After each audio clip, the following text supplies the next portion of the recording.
walkthrough, confirmation, and acceptance form.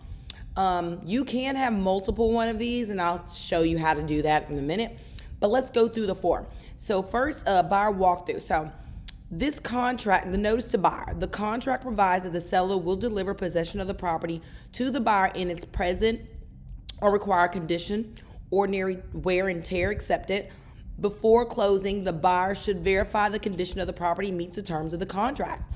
So let's say, for example, you get someone that you're during the option period and they say, hey, I don't want to do an inspection, a general inspection. You say, no problem, Mr. Buyer. You're going to go ahead and get this form out. You're going to check here, which says inspection. The property wasn't, either property was inspected by an inspector or inspector, the property was inspected by an inspector or inspectors of the buyer's choice, or buyer has reviewed and the buyer has reviewed the inspection report. Or they said they don't want an inspection. You said buyer has chosen not to have the property inspected. Go to the bottom, have them initial this, all right? And you can rename it waiver of inspection.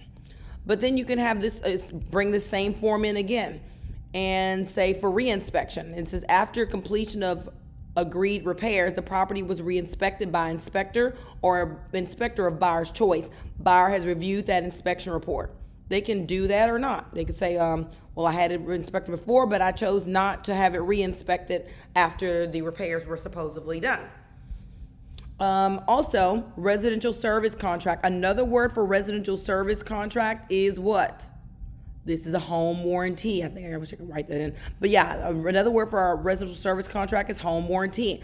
Now, the buyer has purchased a residential service contract, a home warranty, or the buyer has chosen not to purchase a residential service contract or a home warranty. Most of the time on your contract, this little area right here, right there where it says service contract, if there's an amount in here, this is the seller going to be giving you some money towards a home warranty. But just because this is empty or doesn't have any money doesn't mean that you, the buyer, can't purchase your own home warranty, okay? So that's where this comes into place, where it's saying either the buyer has purchased a residential service contract with home warranty, or the buyer has chosen not to purchase one. You're going to check one of those. Before closing, you're going to do a final walkthrough. I'm gonna talk about this a little bit. When it comes to final walkthroughs, I like to do them the day of closing. Like, say, for example, if we're gonna be closing at 10 o'clock, I like to meet my client at the property at 9 o'clock so we can do our final walk.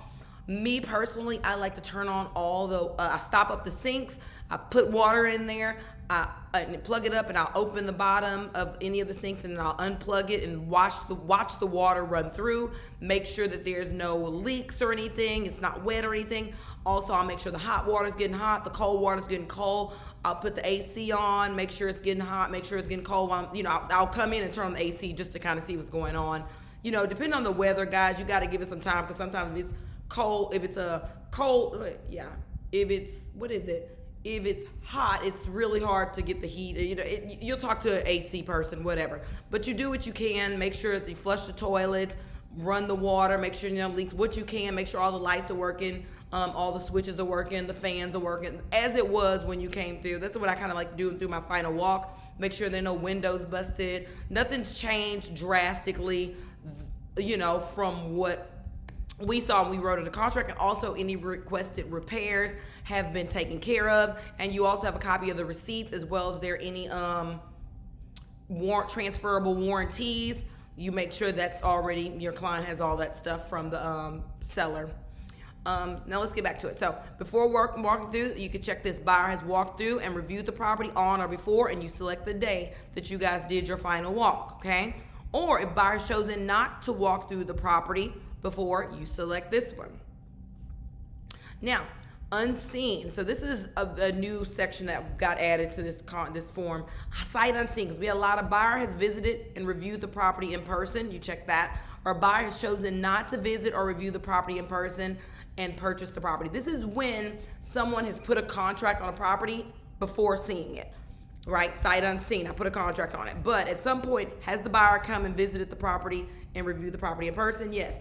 Or did the buyer choose not to review the property in person and purchase the property sight unseen? Either way, you can choose these, as it needs be. And it says notice to buyer. The broker has no knowledge of any defects in the property other than what has been disclosed in the sales disclosure notice or other written information the broker may have provided. The broker has no duty to inspect the property for unknown defects. It is the buyer's responsibility to have that property inspected, have inspections completed. Okay, sign there. Now, for example, remember we talked about earlier, I was like, address goes here. Address of a property. Address of property goes here. You fill out which portion you need and have your buyer sign this. Only thing needed is a buyer's signature. You can have this at closing too, the day of closing, and turn this in with your documents. But let me go back. Like say for example, if you are in the option period and they decide I don't want to get an inspection, you can go up to the top. You say, well, I'm gonna use this form for now. For this, you can have several of these forms, so you're gonna use this right now. Buyer's chosen not to have their property inspected. You put the address of the form in there. You assign it to your client, but then you also go up here and you can change the name of it and says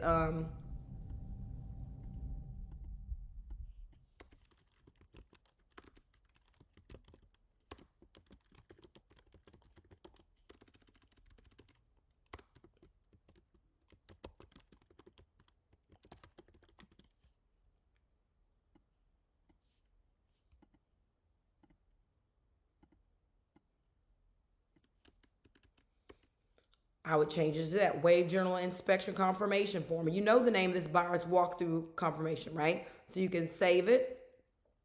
And as you save it, you'll see that it changed the name. If I go back, you'll see down here where it changed to waive general inspection confirmation form. But if you get to closing, you're like, well, we're going to do our final walkthrough, and you need to get that final walkthrough form, you can go to template. And, Texas Realtor Interactive Forms, you're going to go buyer. There it is, buyer walkthrough form. You can do that again. Bring it up. And there is the form. And you can put it next to it or down here. Oh, no, we're not replacing that. You just move it down here. And you could change the name of it, go into the form. It's the same form, but you're just going to use it for a different purpose at this point in time because you're going to put in the address again. And you've already got that inspected, but you can say, hey, we're at closing, and hey, we didn't get it re-inspected. She did get a service contract. We did do our final walk, and the buyer has, you don't have to, because it's not a sight unseen, but if you want to, you can do that in there. I did our final walkthrough, and we did it on today, this morning. Go ahead and initial here. And you could just have this saved as the buyer final walkthrough as well, an acceptance form, okay? But that's how you can bring in another form in there. You can save it and go back and you see you have two. Same way you do amendments, right? So buyer, if they waive it, you're going to change that like that. And if they use it for after closing and the buyer final walkthrough and everything, you bring it in and finish that form one more time. You can have multiple of it. That's no problem. You can always add addendums or adding to the contract. Amendments are changing. These are considered addendums, okay? So we can add two. If you have any questions or any more questions about the buyer walkthrough form, just let me know. Thanks.